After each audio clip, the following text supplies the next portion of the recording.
কেউ কথা রাখেনি। ৩৩ বছর কাটল, কেউ কথা রাখেনি। ছেলেবেলায় এক বষ্টমী তার আগমনী গান হঠাৎ থামিয়ে বলেছিল, শুক্লা দ্বাদশীর দিন বাকি অন্তরাটুকু শুনিয়ে যাবে। তারপর কত চন্দ্রভুক অমাবস্যা এসে চলে গেল, কিন্তু সেই বষ্টমী আর এলো না। 25 বছর প্রতীক্ষায় আছি। মামাবাড়ির মাঝি নাদের আলী বলেছিল, বড় হও দাদা ঠাকুর, তোমাকে আমি 3 প্রহরের বিল দেখাতে নিয়ে যাব। সেখানে পদ্ম ফুলের মাথায় সাপ আর ভ্রমর খেলা করে। নাদের আলী, আমি আর কত বড় হব?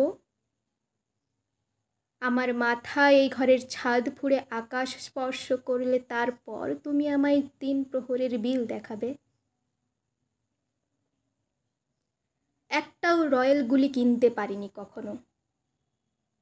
লাঠি লজেন্স দেখিয়ে দেখিয়ে চুষেছে লস্কর বাড়ির ছেলেরা। ভিকিরির মতন চৌধুরীদের গেটে দাঁড়িয়ে দেখেছি ভিতরে রাস উৎসব।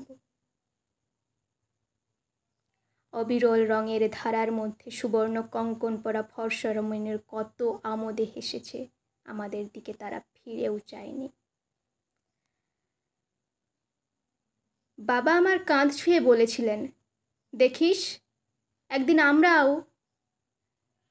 বাবা এখন অন্ধ, আমাদের দেখা হয়নি কিছুই।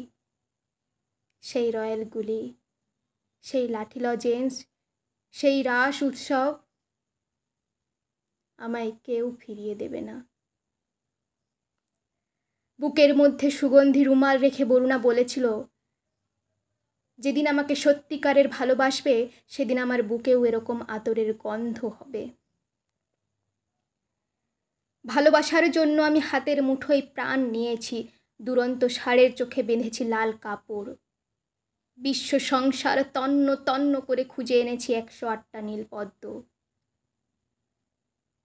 তবু কথা রাখেনি বরুণা।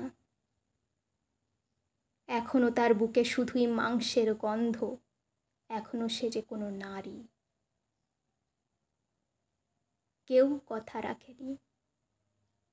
33 বছর কাটল, কেউ কথা রাখে না।